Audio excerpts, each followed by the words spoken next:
Hablemos nuevamente de los niños y en esta ocasión de los niños ciclistas. Las ciudades deben estar preparadas para aceptar que los niños anden en bicicleta. Imagínense que pudiéramos sentar a los ingenieros que diseñan los grandes planes urbanos y las grandes nuevas calles y decirles, oye, tienes que diseñar en función de que va a haber niños andando en bicicleta. Imagínense cómo se podrían reinterpretar los proyectos de las ampliaciones de ciudades, de los nuevos fraccionamientos, o se tendrían que adaptar las calles que ya existen para que los niños tengan las condiciones para poder moverse como forma de movilidad. Y no solamente como mucha gente cree, pues si tienes bicicleta vete al parque. No, la bicicleta también es una forma de movilidad y es una forma de movilidad que tiene, como ya hemos mencionado en otras sesiones, muchísimos beneficios para las ciudades y muchísimos beneficios para el combate de los grandes problemas mundiales y en función de cumplir con los Objetivos de Desarrollo Sostenible 2030. Existen diferentes tipos de, según la altura y el tamaño de la bicicleta. Perdón, voy a pausar ahí.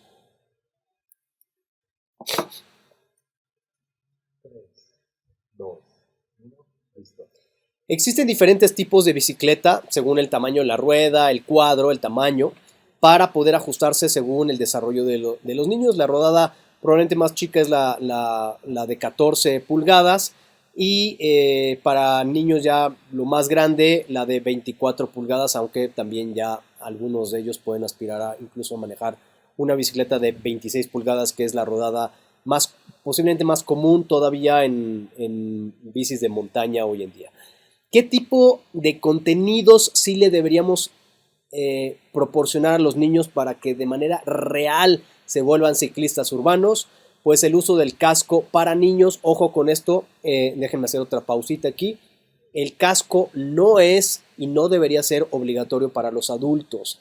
¿Por qué razón?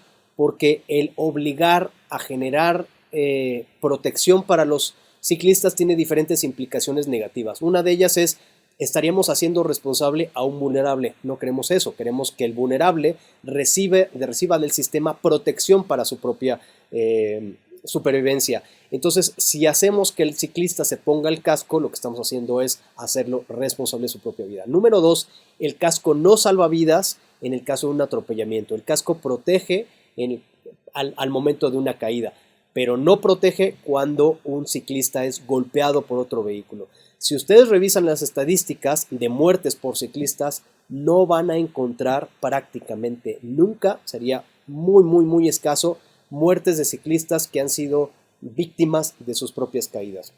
La verdad es que las estadísticas de las muertes por ciclistas son por atropellamientos. Entonces, claramente el casco no es una protección para evitar las lesiones por un atropellamiento.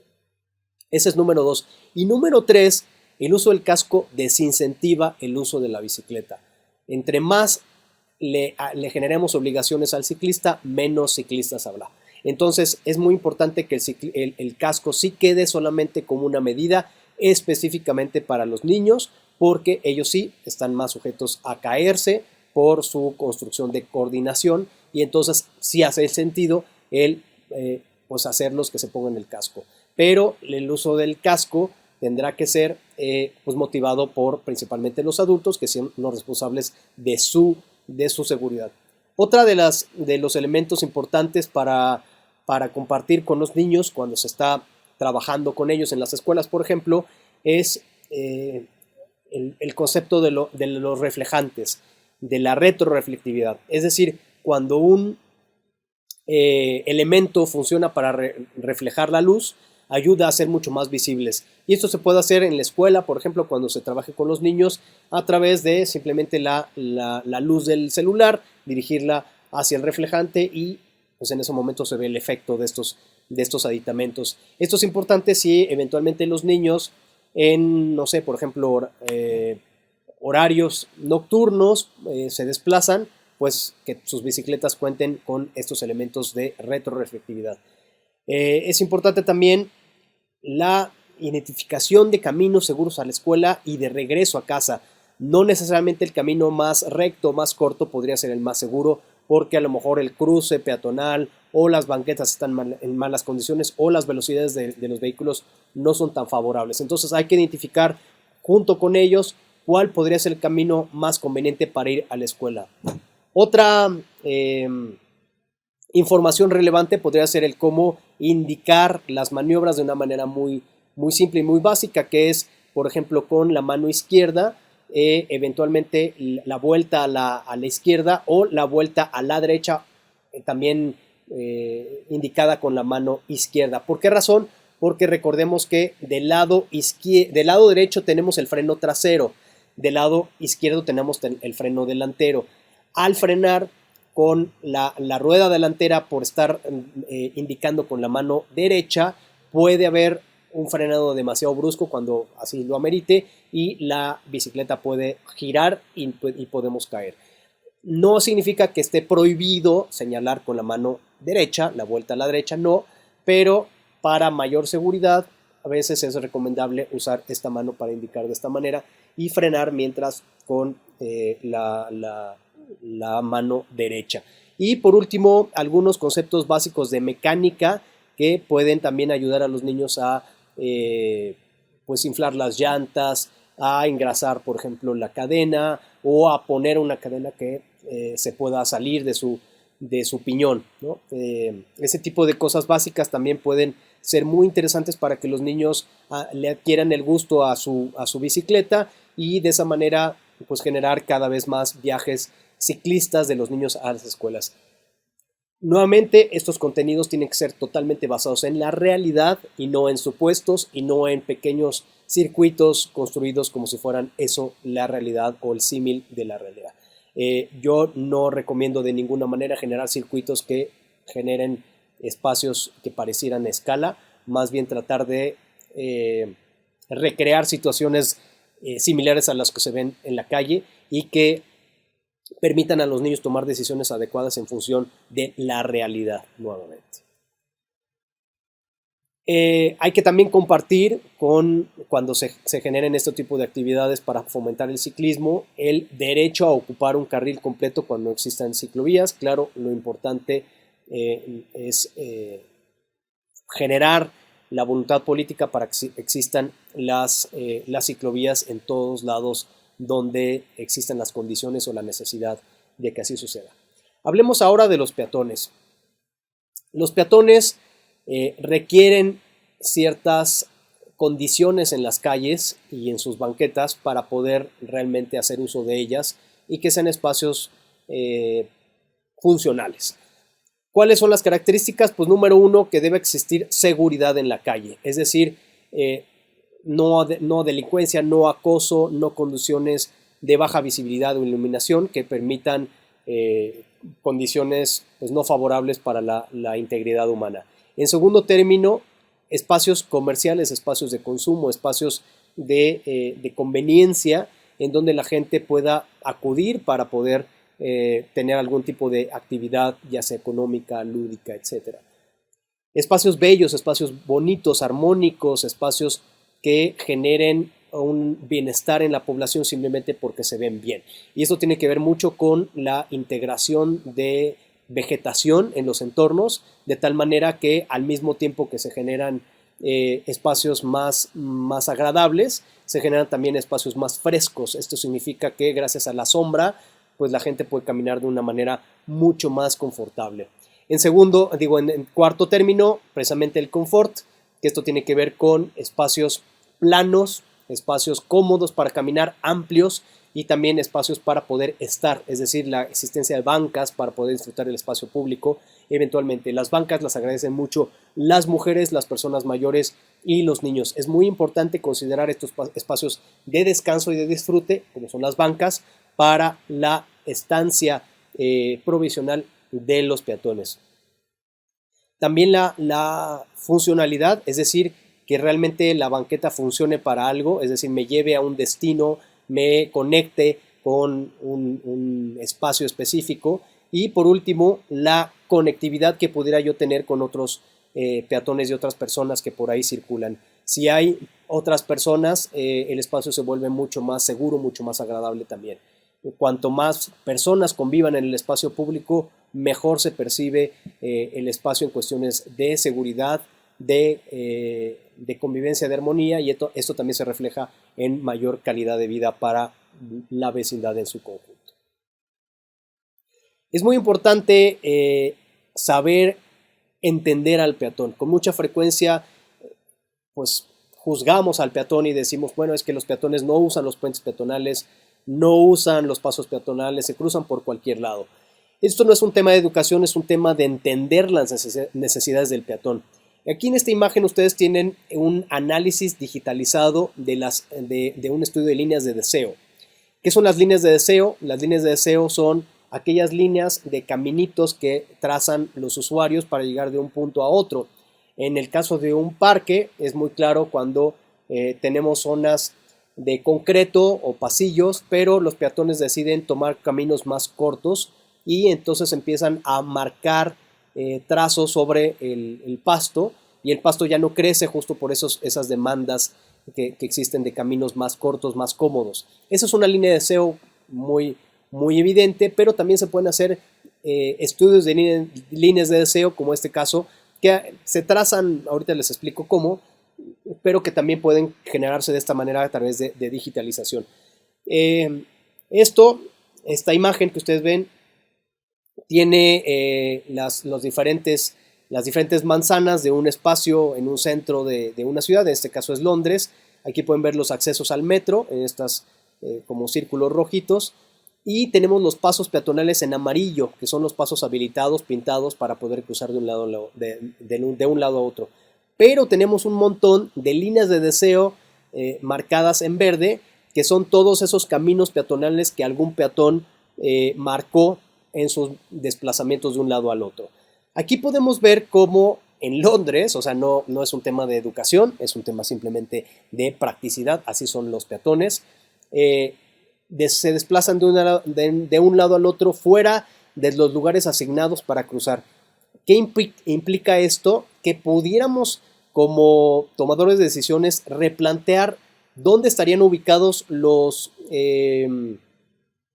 pasos peatonales para realmente obedecer estas líneas de deseo que nos están demostrando ahí los peatones. Esto básicamente podríamos llamarlo que es un estudio de mercado. Estamos entendiendo al consumidor de nuestro espacio y podríamos construir un producto para satisfacer las necesidades de este consumidor, que claramente el producto que actualmente está en el mercado no está satisfaciendo. Entonces, aquí podríamos